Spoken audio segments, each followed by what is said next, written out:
সুনামগঞ্জের জামালগঞ্জে 40 কেজি গাঁজা সহ নারী মাদক কারবারি গ্রেপ্তার। সুনামগঞ্জ জেলার জামালগঞ্জ থানা পুলিশের অভিযানে 40 কেজি গাঁজা সহ এক মাদক কারবারিকে গ্রেফতার করা হয়েছে। গ্রেফতারকৃত নারী অঞ্জনা আক্তার, তিনি জামালগঞ্জ উপজেলার রামনগর গ্রামের ইয়াসিন মিয়ার স্ত্রী। আজ শনিবার দুপুর 2:15টার দিকে গোপন সংবাদের ভিত্তিতে জামালগঞ্জ থানার একটি টিম অঞ্জনা আক্তারের বাড়িতে অভিযান পরিচালনা করে। অভিযানে তার বাড়ি থেকে 20 কেজি গাঁজা উদ্ধার করা হয়।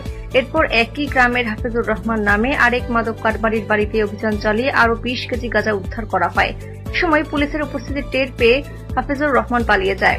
এই অভিযানে নেতৃত্ব দেন এসআই শামীম কবির, তার সঙ্গে ছিলেন এসআই মাসুদ রানা, এএসআই মোহাম্মদ গোলাম কিবরিয়া এবং সঙ্গীয় ফোর্সের সদস্যরা।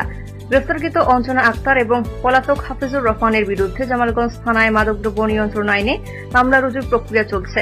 গ্রেফতারকৃতকে বিজ্ঞ আদালতে পাঠানোর প্রস্তুতি নেওয়া হয়েছে এবং পলাতক আসামিকে গ্রেফতারে অভিযান অব্যাহত রয়েছে।